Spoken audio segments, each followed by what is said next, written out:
Welcome to your own channel, Whispers in Deadlight. New chilling, horror, creepy encounters, ghost stories videos are waiting for you. Please subscribe this channel, so you never miss a moment of the darkness. Now let's begin with story number 1. It was a typical Saturday night in the sleepy little town of Oak Ridge, a place where everyone knew everyone else, and the evening air was thick with the scent of pine trees and damp earth. There was nothing to worry about. The streets were always quiet, the neighborhood peaceful. No one ever felt the need to glance over their shoulder as they walked down the road. Oak Ridge was safe. Safe enough that my parents trusted me to stay home alone at the age of 12. It was the first time they'd left me by myself for an entire evening. My sister, Emily, was at a friend's house, and my parents were headed out to dinner with friends. I'd begged for this moment for weeks, an entire night to myself. I was allowed to play video games until my eyes blurred and order pizza whenever I wanted. Nothing could ruin this night. I had it all planned out. My parents left me some money for pizza, $20, with instructions to tip the delivery guy. They were always trusting, maybe too trusting, but Oak Ridge had that effect on people. It was a quiet town. Nothing ever happened here. Nothing ever could happen. I settled into the couch with my PS2 controller in hand. I'd been playing Nightfire, one of my favorite James Bond games. After finishing my third playthrough, I was ready for a break and, of course, some pizza. I picked up the phone and dialed the number for Tony's Pizzeria, a local spot my family had been ordering from for years. The pizza was always good, and it was just down the road. As I hung up the phone, I glanced out the window. The sun had set, and the streetlights flickered on, casting long shadows across the road. Oak Ridge was still, peaceful. No reason to be worried. When the doorbell rang, I jumped up from the couch, excited for the pizza. I was starving, and I couldn't wait to dive into the cheesy goodness. The doorbell rang again, more urgently this time. I reached for the money my mom had left me, slipped it into my pocket, and jogged down the stairs. I opened the door to find a man standing there, holding a pizza box. He was tall, with broad shoulders and a messy beard that looked like it hadn't seen a razor in weeks. He wore dark sunglasses, despite the fact that it was almost pitch black outside. A faded black hoodie and a trucker's hat sat atop his head. His expression was hard to read, and his eyes were hidden behind those sunglasses. "Hi," I said. "I've got the 20. The man handed me the pizza box and counted out my change, his hands moving slowly, deliberately. He didn't speak much. As he handed me the change, his gaze lingered on me a little too long, and then, as if out of nowhere, he asked, "You alone here?" I froze. There was something off about the question. I hadn't been expecting it. I'd only heard it in movies, where it was always a warning sign. But Oak Ridge was so safe. So why did this guy make me feel uneasy? I nodded quickly. "Yeah, my parents are on their way home." My voice trembled slightly, and I cursed myself for sounding like a scared child. I shut the door as soon as he handed me the change. I felt an odd chill crawl up my spine. It wasn't normal for strangers to ask questions like that, especially not here. I tried to shake it off as I went back upstairs, opened the pizza, and devoured a few slices. My mind kept drifting back to his eyes, or rather, the lack of them. That unsettling, unblinking stare. The hours passed, and I found myself once again immersed in the game. The night had a strange weight to it, like something was hanging in the air, just out of reach. But I wasn't about to let some fleeting feeling ruin my night. I was alone. I was free. But then, the doorbell rang again. At first, I thought it was my parents. But as I walked downstairs, a cold wave of dread washed over me. I wasn't expecting anyone else. I hadn't ordered anything else. I reached the door and pressed my ear to it. I could hear someone standing outside, their breath shallow and quick. "Who is it?" I called out. A voice, deep and hoarse, responded, "I need help. I need to use your phone." I paused. There was something wrong with his voice, something off-key. My heart began to race. The doorbell had already rung once tonight, and now there was this man on the other side, asking for help. This wasn't a request, it felt more like a demand. "Who is this?" I asked, my voice trembling. "I just need to use the phone," the man repeated, louder now, with a sense of urgency. I didn't want to open the door. My parents had always warned me about letting strangers in, and something told me this wasn't just some lost traveler. But as I stood there, wondering what to do, I heard a sound, soft, almost imperceptible. It came from the side of the house. Someone was there.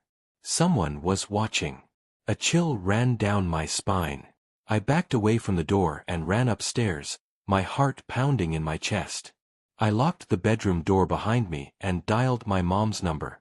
My hands were shaking so much I could barely press the buttons. The phone rang 3 times before she picked up, her voice slurred from the wine she'd been drinking. "Mom, there's someone at the door.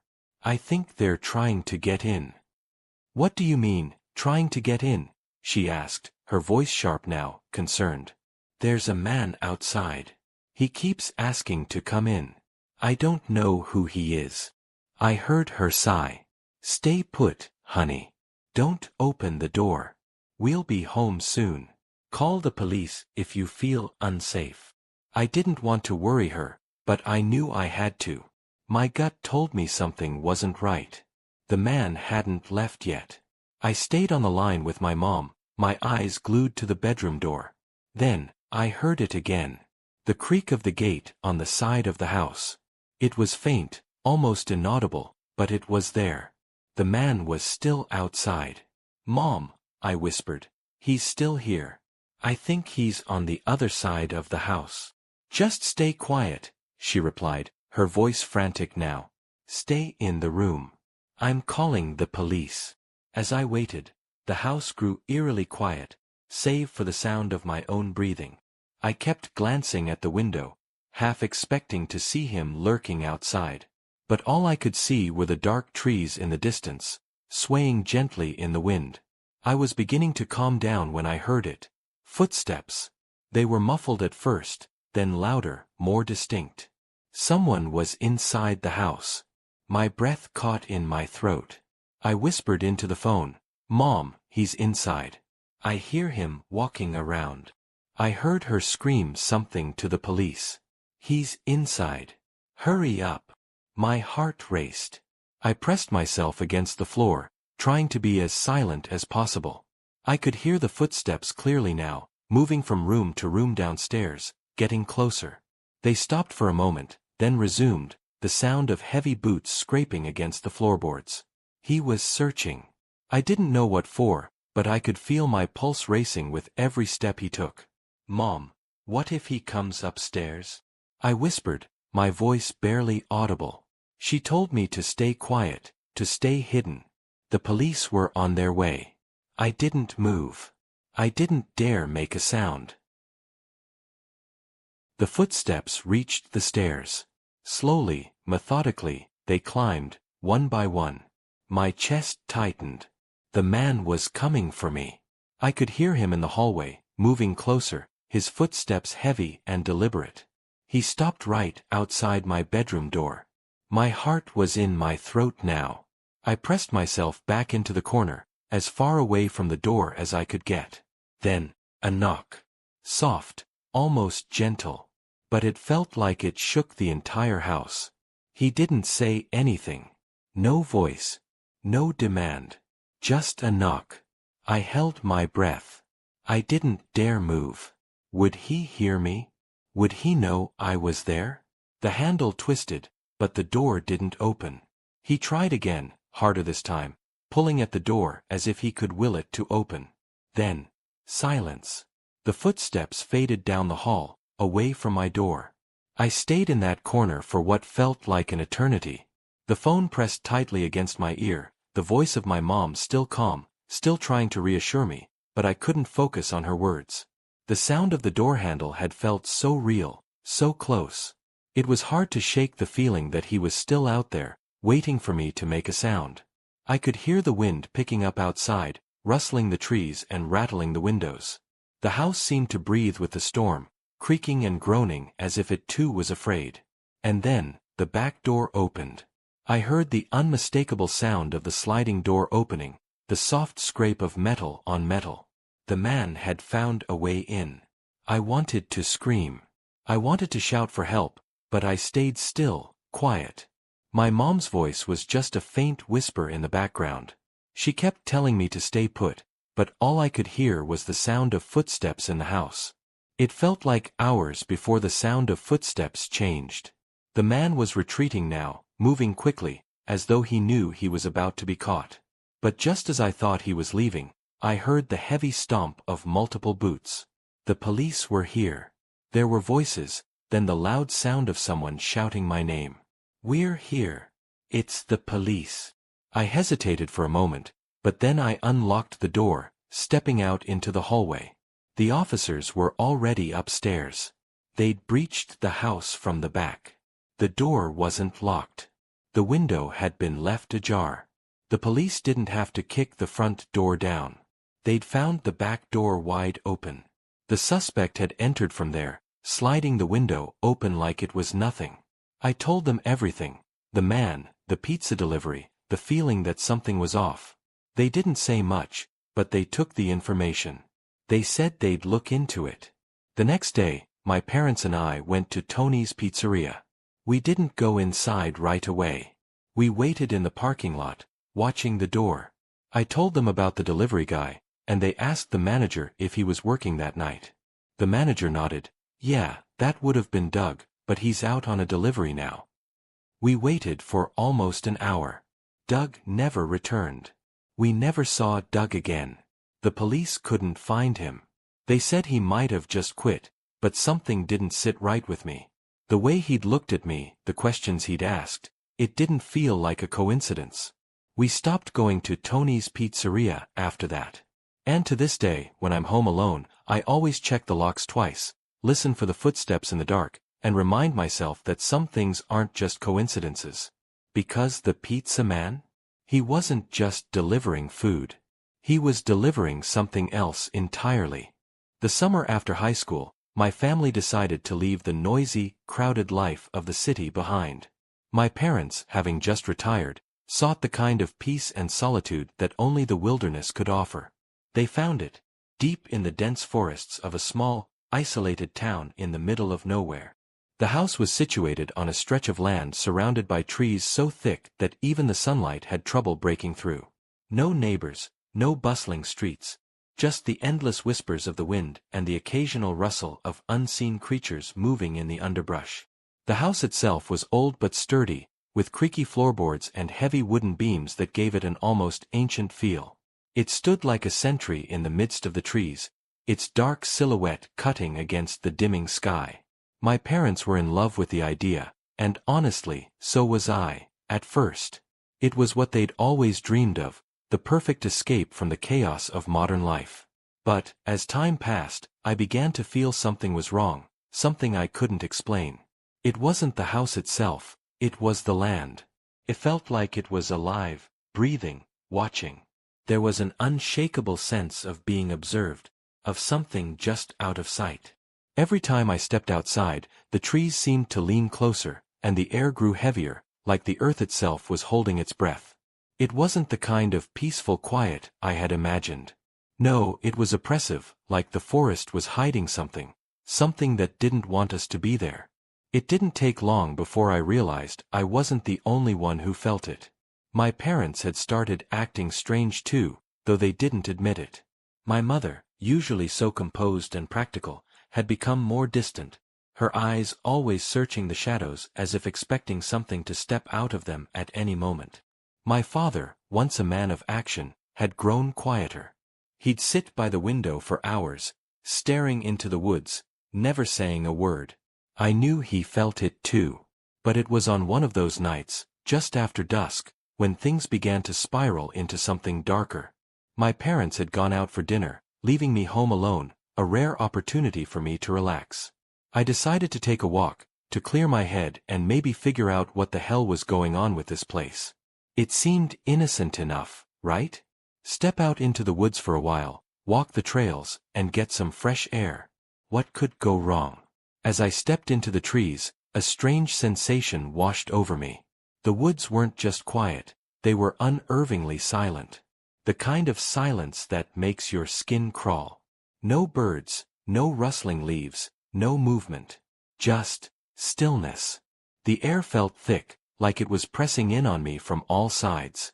The trees seemed to stretch up higher than I remembered, their branches reaching out like twisted hands, their trunks thick and gnarled. I kept walking, trying to shake the feeling of unease creeping up my spine. After a while, I found myself on a narrow path that led deeper into the forest. The moonlight barely touched the ground here, the canopy above was too thick. I could barely see my own feet, let alone anything else. But something urged me to keep going. The farther I went, the darker it became. I couldn't explain it, but I felt as though something, or someone, was just behind me, walking in my shadow. It was then I saw it. A shadow, no, a figure, standing in the middle of the path ahead. At first, I thought it was a trick of the light, but as I drew closer, I saw the shape more clearly. A man, or something resembling one, stood motionless, his back to me. His shoulders were hunched, his head lowered, and he was shrouded in darkness, as though he were part of the forest itself. His clothes were ragged, torn in places, and he wore a large, wide-brimmed hat that obscured most of his face. I stopped dead in my tracks. I felt my heart slam against my chest, a primal instinct screaming at me to turn around, to run. But my legs were frozen, my mind racing. What was he doing here? How had he gotten so close without me hearing him? I didn't want to get any closer, but it was too late. I had to know what he was. I opened my mouth to speak, but my voice caught in my throat. The figure remained still, unmoving, as though he didn't hear me. For what felt like an eternity, I stood there, paralyzed by fear, staring at the back of this strange man. Then, without any warning, he turned, his face still hidden under the brim of his hat. I don't know how to explain it, but the moment he turned, I felt a coldness wash over me, a chill that went deeper than the night air. His face was wrong. It wasn't just the darkness that made it difficult to see, it was the way it didn't seem to fit the contours of his head. The features were off, like a mask that didn't belong. His eyes were black, completely black, with no whites or irises, just endless voids. And his smile. It wasn't a smile. It was a grotesque stretching of the mouth, like something that didn't understand human expression. Before I could react, he spoke, his voice low and gravelly, as though he was speaking through a mouthful of dirt. "You shouldn't be here," he said. I turned and ran. I didn't look back. I didn't dare to. I didn't tell my parents about the encounter. I didn't want to seem crazy. I didn't want them to think I was just another paranoid teenager, seeing things that weren't there. But the thing is, I knew what I saw. And what I saw wasn't human. The next few days were a blur. I couldn't shake the image of the man's face from my mind, and I couldn't stop the creeping dread that followed me everywhere. I began hearing things, small, insignificant things at first. A tap on the window. A faint scratching noise in the walls. I tried to convince myself it was just the house settling, the wind moving the trees outside, but deep down, I knew something was wrong. At night, the tapping would get louder. It wasn't just the occasional knock on the window anymore. No, now it was a constant, rhythmic tapping like someone was using a stick to drum on the glass. I tried to ignore it, hoping it would go away, but it didn't. It became more insistent. The sound echoed in the quiet house, in the dark corners of my room. One night, it was so loud that I could feel it vibrating through the walls. I couldn't sleep. I tossed and turned in bed, my heart racing, my eyes wide open in the pitch black. The tapping was relentless, and every time I thought it had stopped, it started up again, closer this time, like whoever, or whatever, was out there was moving around the house. I got up and checked the windows, the doors, but found nothing. The house was empty, but I knew I wasn't alone. The tapping didn't stop. It persisted through the next few nights, growing more erratic and louder. By the fourth night, I could feel it deep in my bones. Something wasn't right. It felt like a warning, a signal. I couldn't shake the image of the man with the black eyes, his twisted smile. He had warned me. But I didn't listen. Now, the house felt colder, the shadows in the corners of the rooms darker. One evening, I decided to confront whatever was happening. I stayed up late, watching the clock tick past midnight. My parents were asleep, the house silent except for the faint creak of wood. I sat on the edge of my bed, listening, waiting. That's when it started again. The tapping. Slow. Steady. Coming from the window in the hallway, just outside my room. My breath caught in my throat. I stood up, the floorboards groaning under my weight. Quietly, I crept toward the door. My mind screamed at me to turn back, but my feet carried me forward. As I passed the hallway, I glanced at the window. The blinds were drawn, but the faint light from the street lamp outside cast long, wavering shadows across the glass. And that's when I saw it. Movement, a silhouette behind the curtains. I froze. My heart stopped for a moment. The shadow was too tall, too wide to be human. It was a dark, shifting shape, swaying back and forth. I knew it wasn't the wind. This wasn't some natural occurrence. Something, or someone, was standing there, watching. The tapping came again, louder this time. It was like something was trying to break through the window. I reached for the doorknob, but my hand trembled so badly I could hardly grip it. I turned it slowly, stepped into the hallway, and slowly made my way toward the window. When I reached the curtain, I pulled it back with a shaking hand, expecting to see nothing, hoping it was nothing. But there, in the pale light of the street lamp, I saw him. The same figure. The man. Standing outside, his back to the window. He was wearing the same torn, ragged clothes, the same wide-brimmed hat. His shoulders were hunched again, and his head was turned toward me. His eyes, those black, soulless eyes, locked onto mine. I gasped, stepping back, but he didn't move. He just stood there, staring, unmoving, as though he knew I was there, knew I was watching him. I couldn't breathe. My body was frozen in terror. His smile spread slowly across his face, wide and grotesque, as if he enjoyed my fear. Then he raised one hand, and with a slow, deliberate motion, he began tapping the glass again. I couldn't breathe, couldn't move. His smile was stretching wider, impossible to comprehend, but it felt real. Too real. As the tapping continued, the hairs on my neck stood up. My mind screamed at me to run, but my feet were glued to the floor. I stepped backward, away from the window, heart pounding in my chest. The tapping grew louder. More aggressive. It wasn't just on the window now, it was on the walls, the floor, everywhere. It felt like the house itself was being dragged into some terrible nightmare. I stumbled backward, hands shaking, finally tearing my eyes away from the window. I ran to my parents' room, but the door was locked. I could hear my father's steady breathing, my mother's soft snores. The house was supposed to be safe, but all I could hear now was the tapping. The constant, rhythmic noise. It didn't stop. The night dragged on, the tapping still relentless. My heart hammered in my chest as I sat on the floor, clutching my knees to my chest. I stared at the door to my parents' room, wishing for the comfort of their presence, but I couldn't bring myself to wake them. What could I say? What was happening to us? The door remained locked, a solid barrier between me and whatever was out there. But the tapping kept going, echoing in the silence of the house, filling the space like a suffocating fog. Then came the sound of something different, a whisper.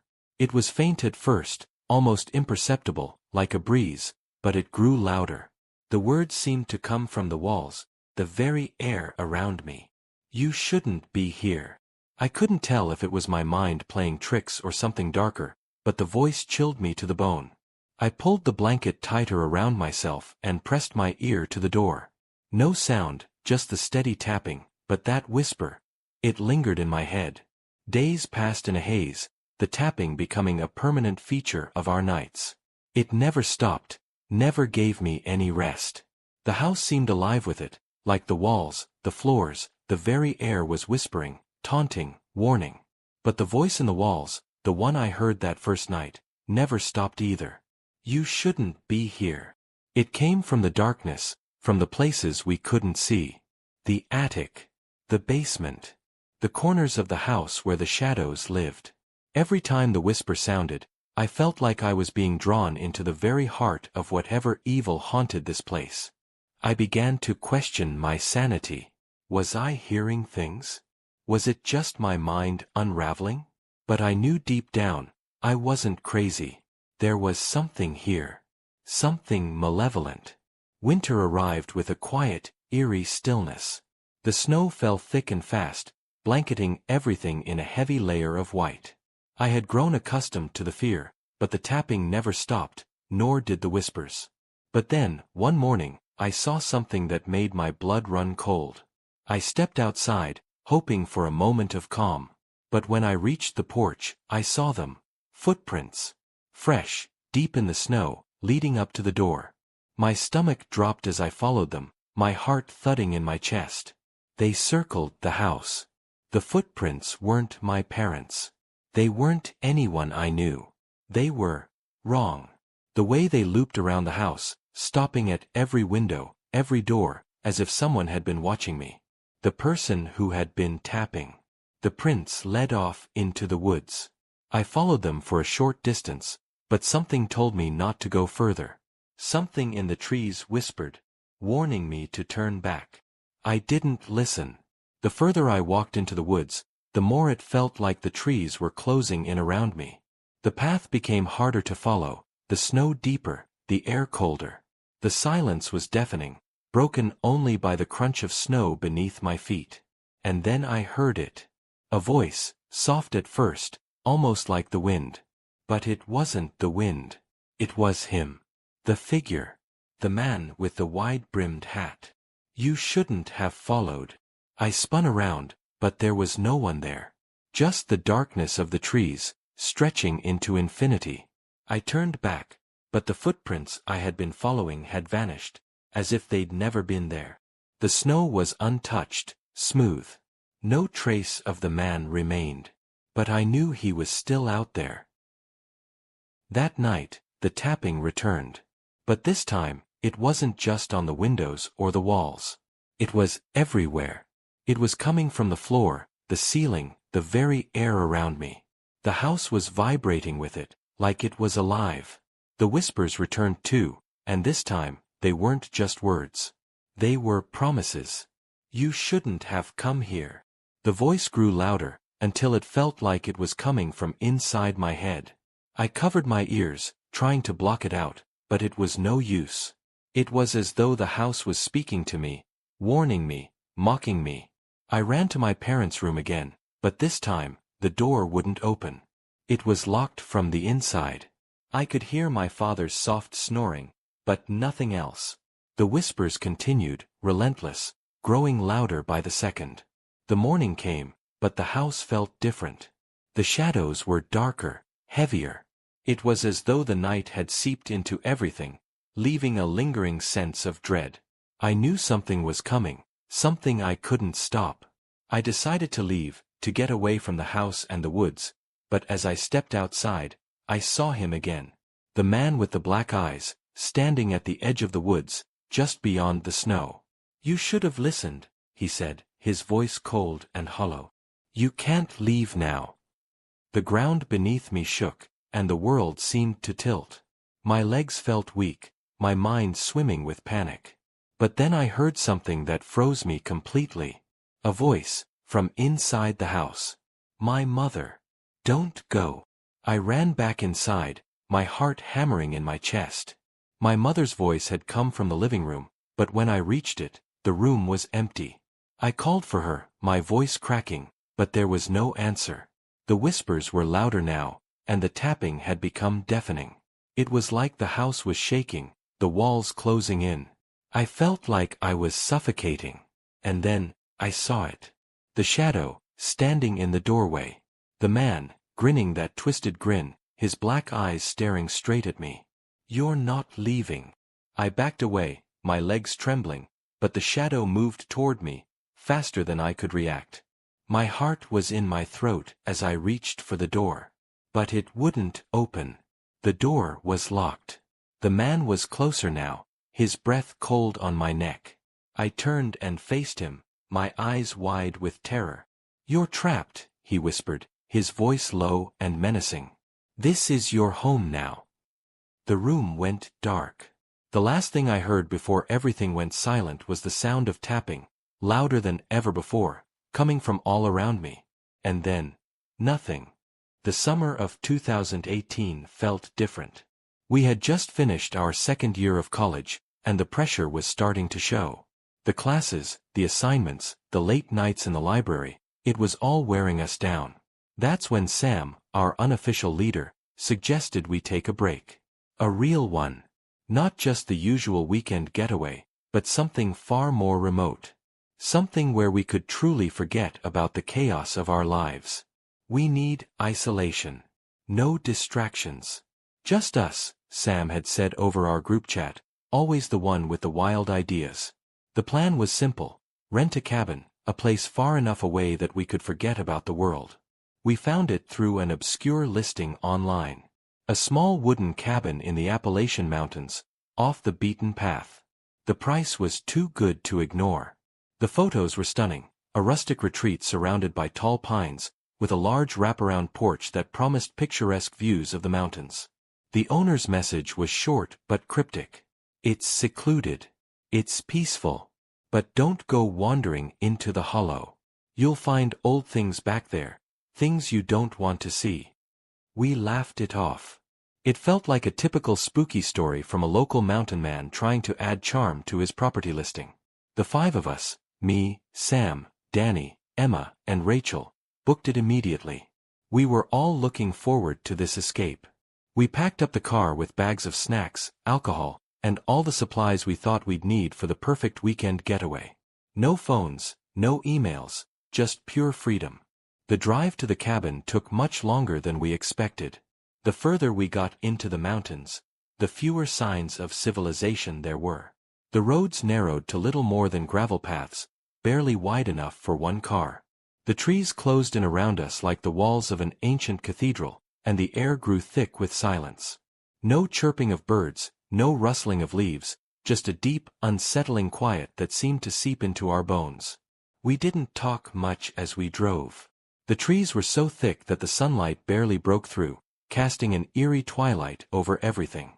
We joked nervously, trying to lighten the mood, but something about the place was already starting to feel off. "How much longer?" Rachel asked, her voice tinged with uncertainty. "Not much," Sam replied, glancing nervously at the GPS, which had long since stopped working. Then, finally, we saw it, the cabin. It looked just like the pictures. But somehow, it was different. The wood was weathered and aged, the porch sagging slightly. The windows were dark, the shutters hanging loosely by one hinge. The entire place seemed to be swallowed by the forest, as if it had been here for centuries, forgotten by time. The air smelled of damp earth and something else, something rancid. It was the smell of decay, faint but unmistakable. We shrugged it off, each of us trying to convince the others it was just the isolated location. We unloaded our bags and stepped into the cabin, the wooden floor creaking under our weight. The inside was as rustic as the outside. Dark, heavy furniture, the kind of old stuff you'd expect to find in an antique shop. But it was clean, and we were here to unwind, so none of us gave it much thought. By the time we finished setting up and cracking open a few beers, the sun was setting, casting long shadows over the trees. We fired up the grill and sat outside, enjoying the warmth and the quiet. The crackling of the fire, the laughter, and the music from the Bluetooth speaker were the only sounds that broke the silence. But as the night deepened, so did the stillness around us. The woods had a way of swallowing sound. Even the crickets were quiet. There was no wind. Just an oppressive silence, as if the trees were holding their breath. As the night grew colder, we moved inside. The chill in the air seeped into our bones, and we huddled around the fireplace. But something wasn't right. Every now and then, I would glance out the window at the woods, and it felt like something was watching us, just beyond the light, hidden in the trees. I brushed it off, telling myself it was just the darkness playing tricks on me. Around 2 a.m., I was the first to go to bed. My room was on the ground floor, right next to the kitchen. It had a single window that looked out over the woods, but the blinds were drawn, so I figured it would be fine. At 4:15 a.m., I woke up suddenly. No noise, no reason, just the feeling of someone staring at me. My heart was racing, and I couldn't shake the feeling that something was terribly wrong. I heard it then, a soft tapping on the window. At first, I thought it was the wind or maybe a branch hitting the glass. But no. It was deliberate. Tap, tap, tap. I slid out of bed and cautiously approached the window, my pulse pounding in my ears. And then I saw him. A man. His face pressed against the glass, pale skin, wild hair, no shirt, eyes wide and unblinking. His mouth hung slightly open, like he was breathing through it, and he was just staring at me. The tapping continued, slow and steady, like he was teasing me, taunting me. I froze. My body locked up. I couldn't move. I couldn't breathe. I whispered, "Sam," but my voice came out weak, barely a sound. I tried again, louder this time. "Sam." Sam stirred on the couch outside my room. He groggily looked around before his eyes fell on the window. His face drained of color as he saw the man standing there, inches from the glass. Before I knew it, Sam was up, knocking over the coffee table as he rushed to the door. He flipped the porch light on and dashed outside, but by the time he got there, the man was gone. We all scrambled out of bed, and Rachel and Emma were visibly shaken. Danny, trying to stay calm, suggested it was just some local who'd had too much to drink and was messing with us. But I knew it wasn't a drunk. It was the same man. The one who had been watching me. We moved the couch in front of the living room window, barricading ourselves inside. We took turns staying awake for the rest of the night, but nothing happened. The next morning, we went outside to find something that made my stomach churn. Barefoot human footprints, everywhere. They circled the entire cabin, stopping at every window, including the tiny one above the upstairs shower. We should have left. We knew we should have left. But we didn't. We stayed. We were stubborn. We convinced ourselves that we had overreacted, that it was all just some strange coincidence. The second night began like the first. Drinks, music, and laughter around the fire. But the energy was different. Everyone was jumpy. The quiet had settled deeper around us, pressing in on us. Rachel, unusually silent, kept glancing nervously toward the woods. Sam, trying to lighten the mood, kept his hunting knife on his belt, a strange gesture for someone so laid back.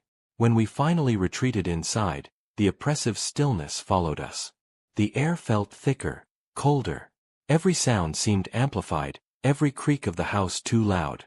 Around 3:30 a.m., Sam went into the kitchen for some water. He stopped in the hallway, his face pale. He called my name in a whisper. I got up and found him standing, frozen, in the hallway. "There's someone in the kitchen," he said, his voice barely above a whisper. I followed him cautiously. There, in the middle of the kitchen, stood the same man from the night before. This time, he was inside. His back was to us, and his skin was covered in raw, gaping scratches, like he had been dragged through brambles. He was standing in front of the fridge, swaying slowly, his hands twitching in the air as if he was trying to understand what it was. Sam didn't move. He didn't speak. He just backed up slowly, his eyes fixed on the man. We all gathered at the hallway entrance, each of us armed with whatever we could find. Pocket knives, fire pokers, broken chair legs. We turned on the light. The man was gone. The back door was wide open. But it wasn't broken. It hadn't been forced. It was just open. We didn't talk about it. We didn't argue. We packed only the basics, wallets, keys, phones, and left. Within 20 minutes, we were on the road, driving as fast as we could. The woods felt alive, as if something was watching us, just beyond the edge of the headlights. We didn't stop until we found a diner, miles away from the cabin, where we could call the sheriff. When the deputy showed up, he didn't look surprised. Not one bit. "Y'all get hurt?" he asked, his eyes flicking over our group. No, but something happened, I began, trying to explain the terror we had felt. But the deputy just nodded, his face stoic. He'd heard this before. Yeah, we've had some trouble with folks squatting out in those woods, he said, a hint of something in his voice that I couldn't quite place. Not always right in the head, if you know what I mean. We tried to explain that this wasn't some transient squatter, that this man had been watching us, coming back for 2 nights in a row, and that somehow he had gotten inside. We described his pale, scratched body, his wide eyes, his slow, deliberate movements. The deputy listened, but he didn't say much. When we mentioned the owner of the cabin, his expression shifted ever so slightly, like he recognized the name. I know that guy, he said quietly, his gaze narrowing. But I wouldn't go looking for answers. Trust me. He didn't elaborate further. We didn't get any answers that day. The listing for the cabin disappeared from every rental site a few days later, as if it had never existed. Our calls to the owner went unanswered. We didn't get our deposit back, either. But that wasn't the worst part. It wasn't the fact that we'd been abandoned by the very person who had rented us the cabin. It wasn't even the strange, unsettling silence in the woods around the cabin. No, the worst part was that face, the man's face, that had stared at me through the window. The way his eyes locked onto mine. That eerie stillness. His presence lingered with me long after we'd left the mountains behind. Back home, we all tried to forget about it. We tried to go back to our normal lives, to the mundane routines of work and school. But nothing felt the same. I couldn't shake the feeling that something was wrong. That something had followed us back. For weeks after the trip, I would wake up in the middle of the night, drenched in sweat, with the image of that man's face burned into my mind. The man who had watched us from the shadows, who had come inside our cabin, who had made it so clear that we were never welcome in those woods. I would hear the faintest tapping on my window, and my heart would race. But every time I would rush to the window, there would be nothing there. Just the empty street outside. The others, too, seemed affected. Sam started locking his doors at night, even when he was home alone. Rachel became more withdrawn, staring off into the distance at times, as if she was listening for something just beyond her hearing. Danny and Emma began to argue more, their once strong friendship turning tense and strained. None of us could move past it. None of us could let it go. It wasn't long before the dreams started. I would wake up in the cabin, standing in front of the large windows, looking out into the thick, black woods. And there he would be, the man, standing in the darkness, staring at me, his eyes wide and unblinking, his face so pale it almost glowed in the moonlight. I could hear his slow, rhythmic tapping on the window, and no matter how much I tried to move, I couldn't. I was frozen in place. In the dream, he never spoke. But there was something in his eyes, a silent message, a warning, or maybe just a promise. Something that made my blood run cold. I tried to tell myself it was just a nightmare, that it was my mind trying to process the terror of those few days. But the dreams kept coming, night after night, until I couldn't tell the difference between them and reality. The line between waking and sleeping blurred. 2 months passed, and I thought I was starting to heal. But one day, I received an unexpected message from Rachel. She had found something strange. Something that made her uneasy. Something that made me fear that we hadn't escaped the hollow after all. She had been looking through old photos from the trip when she came across a picture from the first night we arrived at the cabin. It was one of those casual group shots we had taken outside, standing in front of the cabin with the fire burning behind us. Everyone looked happy, carefree. But there was something in the background that none of us had noticed before. In the distance, just beyond the edge of the porch, a figure was standing. It was too far away to make out clearly, but it looked like a person, a man, his shape blurred and indistinct in the shadows of the trees. His eyes, though, they were unmistakable. Wide. Unblinking. We hadn't seen him that night. But there he was, just standing there watching us. I felt my heart drop into my stomach as I stared at the photo, the hairs on the back of my neck standing up.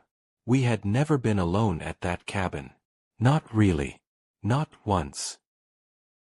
Despite everything that had happened, I found myself inexplicably drawn back to the place. The others, understandably, wanted nothing to do with it. But I couldn't let it go. I needed answers. I needed to understand what we had experienced, what we had disturbed in those woods. I drove back to the area alone. The journey felt longer this time, as if the distance between me and the cabin had somehow stretched. The roads were just as narrow, the trees just as thick, but something had changed. The air felt heavier, thicker. There was no GPS to guide me this time, no maps, just the winding dirt road that led me deeper into the forest. When I reached the cabin, the sight of it was enough to stop me dead in my tracks. It was exactly the same. The same dilapidated structure, the same cracked windows, the same eerie silence surrounding it. The smell was just as rancid, the woods just as dark. I approached the porch slowly, my heart pounding in my chest. And that's when I saw it. The door. It was ajar. I hadn't opened it. No one had been here, not since we left. But the door was wide open, just like it had been that second night, when we found the man inside. I stepped inside, my breath caught in my throat. The air inside was cold, still. The floorboards creaked under my weight as I moved through the rooms, each one just as I remembered it. Dusty, dark, abandoned. But something else was there too. Something that had been left behind. I made my way to the kitchen, the place where we had first seen him. And there, on the counter, was a set of old, weathered keys. They were coated in a layer of dust, but I knew immediately what they were. The keys to the cabin. The keys that had been handed over to us that first day. But there was something else. A note, yellowed with age, folded neatly beside the keys. I opened it, my hands trembling. It read, "You should have left. It's not over. He will find you." I didn't wait. I grabbed the keys, ran back to my car, and sped away from the cabin without looking back. I never went back to the mountains. I haven't spoken to the others about it since, and I don't think I ever will. But the truth is, I know that man is still out there. And maybe, just maybe, he's waiting for me to return. The hollow doesn't let go. Not easily. Not ever.